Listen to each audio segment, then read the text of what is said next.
The sound of skidding tires echoed down the street, followed by a rumble. Emma Lancaster's heart raced. She pulled the steering wheel to the side to avoid a distracted cyclist and unintentionally crashed into a pile of garbage bags on the sidewalk. The bags tore apart, scattering food scraps, papers, and bottles on the floor. Her hot coffee fell on the white dress, staining the expensive fabric. "Oh, no," he grumbled, looking at the mess and dirt on his hands. Before he could do anything, a man approached. He wore an orange uniform with reflective stripes. Without saying anything, he began to collect the scattered garbage. His movements were fast and experienced. Emma looked at him in surprise. "Are you okay?" the man asked, his voice firm but calm. She blinked, not knowing what to answer right away. Almost no one spoke to her like that, without formality or interest. "Yes, I just didn't expect to start the day like this." He smiled slightly. "These things happen. The important thing is that no one was hurt." She tried to help, but hesitated when she saw her hands dirty with coffee. The man, without worrying, continued gathering the torn bags. "Thank you," Emma said, straightening her hair, still a little dazed. "Noah Carter." He held out his hand. Emma hesitated for a moment before squeezing it. Her hand was strong and rough, very different from the ones she was used to holding at gala dinners. Before he could say anything else, a black car pulled up next to him. The glass came down and Vanessa, his best friend, looked at Noah with a disgusted expression. "Emma, what happened? Do you need help?" Emma noticed Vanessa's gaze at Noah and felt a nuisance. He finished picking up the trash, nodded politely, and went back to work. "Do you know him?" Vanessa asked. Emma glanced at Noah. Something about him intrigued her. "No, but maybe I want to know." For the next few days, Emma couldn't get Noah out of her head. There was something about him that made her want to know more. He seemed different from the people around him, more real, more authentic. She found herself looking out the car window whenever she passed by the same street where everything happened. And then, one afternoon, there he was. Emma didn't think much. He asked the driver to stop and got off, ignoring the man's confused expression. He walked to Noah, who was sweeping the sidewalk with rhythmic movements.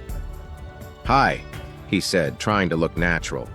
He looked up and stared at her for a moment before answering. "Hi. You again?" Emma smiled. "Yes. I wanted to thank you for the other day." Noah shrugged. "It was nothing. I just did my job." "Still." She looked around looking for a way to continue the conversation. "Have you been working here for a long time?" He rested the broom on the ground and crossed his arms. "About 3 years. It is not a job that many people notice, but it is important." Emma nodded. I had never stopped to think about it. The streets clean, the sidewalks organized. It was all the result of the work of people like him. "And you? What do you do besides driving around and bumping into the garbage?" She laughed. No one spoke to her like that. "My father has a chain of hotels. I kind of work there, but still trying to understand what I really want to do." Noah arched an eyebrow. It must be good to have this option. Emma felt a weight in those words. For the first time, he realized that his freedom of choice was a privilege that not everyone had. Before he could say anything, a loud horn cut off the moment. She turned and saw Vanessa in the car, waving impatiently. "Emma, let's go. You have an event in half an hour." Emma sighed, feeling pulled back to her reality. "I need to go," he said to Noah. "But see you around?" He hesitated for a moment, then smiled slightly. "Maybe." Emma got into the car, but something inside her had changed. Meanwhile, Noah watched her leave, shaking her head. He already knew how this kind of story ended, or at least I thought I knew. Emma tried to follow her routine, but her mind insisted on going back to that brief encounter with Noah. He was unlike anyone she knew. He didn't seem impressed by his last name, nor did he make a point of pleasing her. On the contrary, he spoke to her as if they were equals. In the following days, she started to notice him more. Whenever he went out, he looked for his tall, strong figure, dressed in orange uniform, sweeping sidewalks or collecting garbage bags. From afar, I watched how he talked to the people in the neighborhood, how he cared about every detail of the work, until, one morning, he took courage and decided to stop again. Noah was sitting on a bench, taking a sip of water. She approached with a smile. "This is already becoming a habit," he joked, wiping his forehead. "Maybe," she replied, sitting down next to him. He looked at her curiously. "Do you have nothing better to do than stay here?" Emma laughed. "Maybe I need some time out of my world." Noah didn't immediately respond. He watched her delicate hands, with no sign of hard work, and then turned his eyes to his own calloused fingers. "And what is your world like?" "Full of rules, appearances, parties, and people who pretend to care." He shook his head thoughtfully. "It seems tiring." And it is. Emma had never said it out loud, but with Noah it seemed easy. He didn't judge her, he just listened. "And yours?" "What is your world like?" she asked. "Simple," he said. "I work early, I come home, see my grandmother, and help in whatever way I can. There is no luxury, but there is truth." Emma felt a twinge in her chest. The truth. Something that in his life always seemed distant. Before they could continue, her cell phone vibrated, a message from Vanessa. "Where are you? Your mother is asking." Emma sighed. "I must go. Noah as a man." "See you there?" He gave a discreet smile. "Maybe." But Emma knew she would return. Emma thought that her chance encounters with Noah would go unnoticed. But I was wrong. One afternoon, while talking to him near a simple cafe in the city, a car pulled up across the street. Inside, Vanessa and two friends stared, shocked. The cell phone of one of them was pointed directly at Emma and Noah. "This is going to be a problem," Noah commented, noticing the curious looks around. Emma forced a smile, trying to disguise her discomfort. Who cares? But she knew someone would care. That night, her photo with Noah appeared in a message group that brought together the city's elite. The title was clear: Emma Lancaster and a Street Sweeper? Element. The comments were not long in coming. What's she doing with this guy? It must be charity. Imagine the scandal if it's serious. Emma felt her stomach turn. It wasn't fear of what they were saying, but anger at treating Noah as if he were invisible. The next morning, when he went down to breakfast, he found his parents at the table. Richard Lancaster, her father, looked at his phone with a hard expression. His mother, Eleanor, seemed uncomfortable. "What does that mean, Emma?" Richard asked, pushing the phone in his direction. Emma took a deep breath. "It means I was talking to someone. Is that it?" "A street sweeper?" Eleanor said, as if the word was offensive. "So what?" Richard slammed his hand on the table. "It's not about him, it's about you, about the image of our family. This is already everywhere." Emma crossed her arms. "What if it was? Since when do I need approval to talk to someone?" Richard massaged his temples, trying to control himself.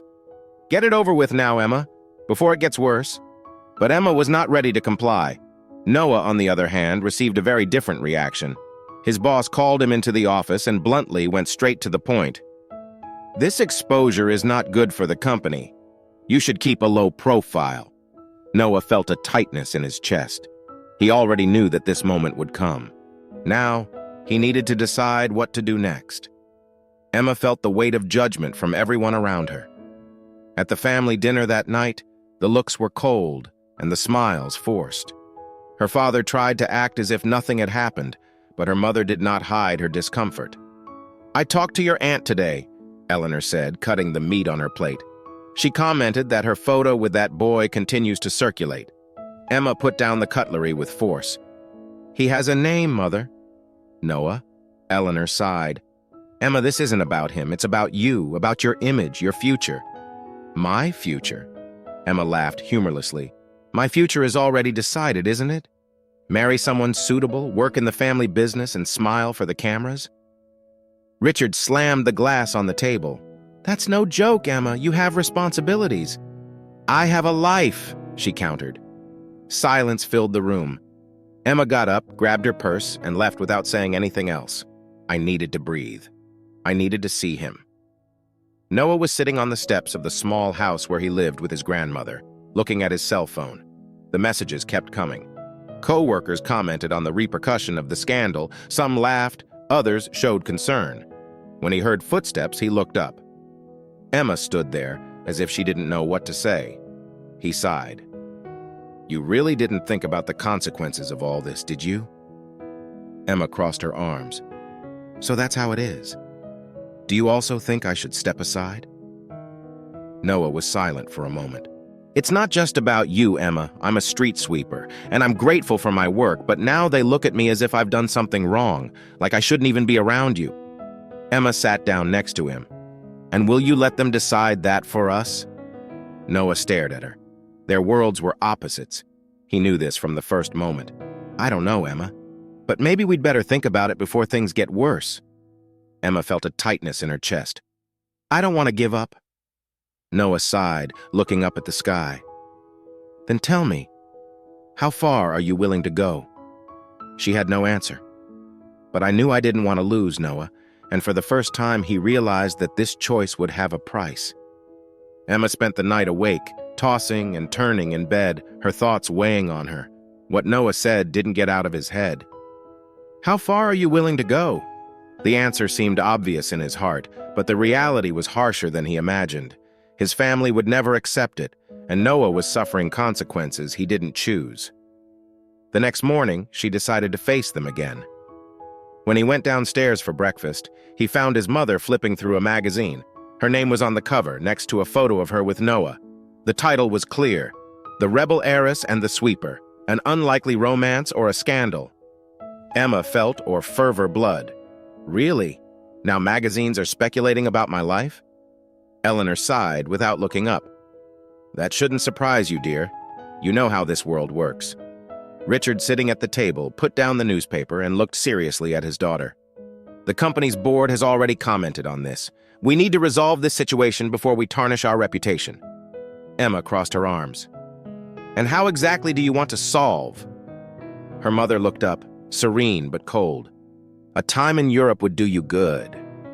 Emma widened her eyes. Do you want to send me to another country just so I can forget Noah? It's not just about him, Richard said. It's about you, your image, your responsibility to the family. Emma felt her stomach turn. It was clear. They didn't see Noah as a person, but as a problem. Meanwhile, Noah was also facing his difficulties. His supervisor called him again. I know this is not your fault, Noah, but we need to maintain a good image for the company. We will transfer you to another sector far from that region. Noah clenched his fists. So you want to hide me? The man sighed. We just want to avoid more problems. That was it. He was being punished only for having crossed Emma's path. Noah left the office and walked aimlessly, trying to contain his frustration. And then, as if fate was playing with him, his cell phone vibrated. Emma, meet me in our place. I need to talk to you. He took a deep breath. I didn't know if this meeting would change anything, but it still was. Emma was already waiting for him on the bench where they used to talk. When he arrived, he saw his eyes shining as if he were holding back tears. They want to send me to Europe, she said at once. Noah didn't hide his surprise. And what are you going to do? Emma took a deep breath.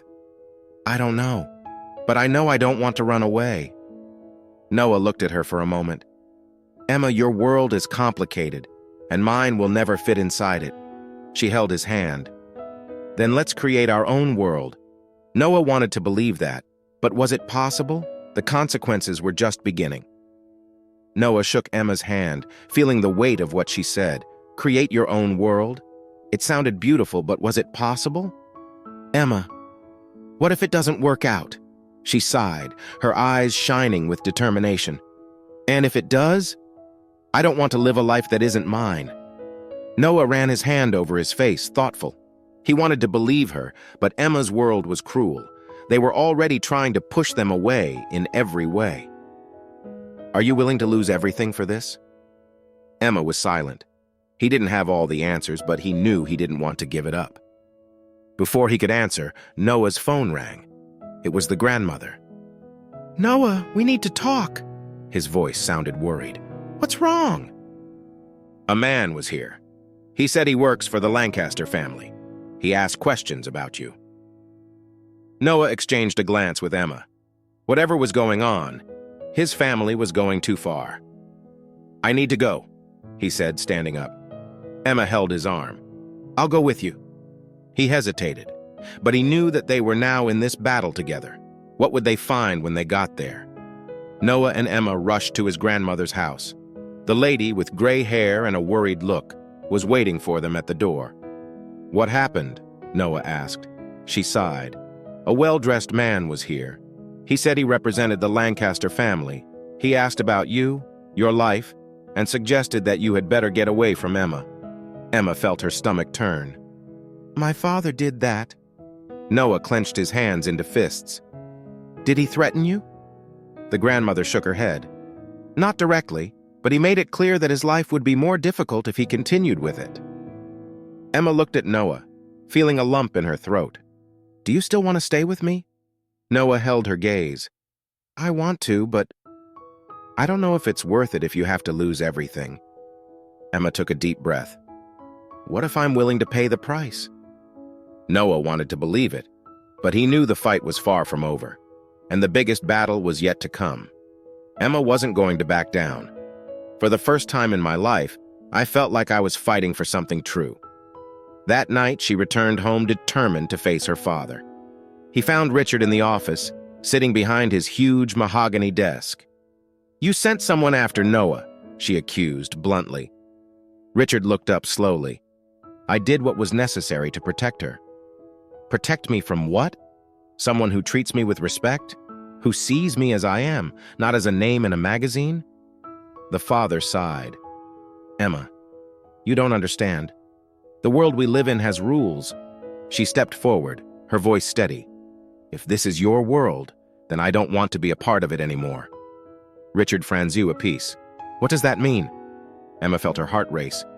"It means that if you keep trying to get Noah away from me, I'll leave this house." For a moment, silence took over the room. Then Richard leaned back in his chair, crossing his fingers on the table.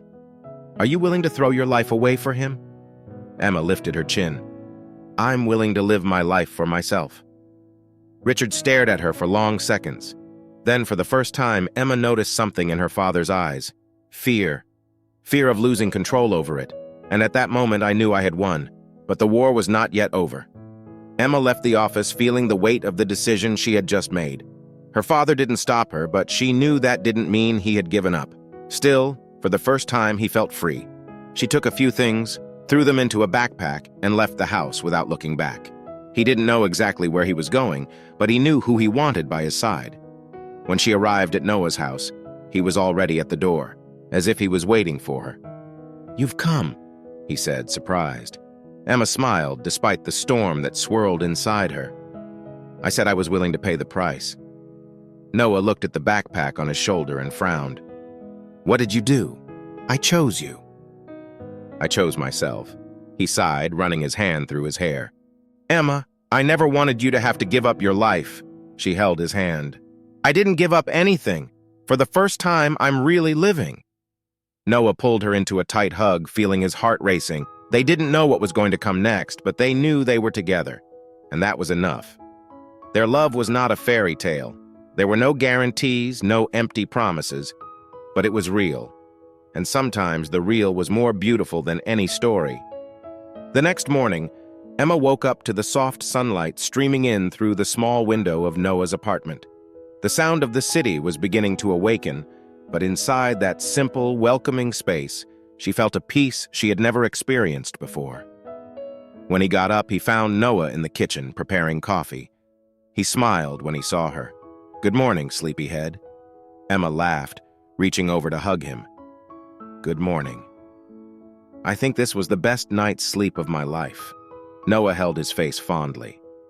"Didn't you regret it?" Emma shook her head, her eyes shining. "Not for a second.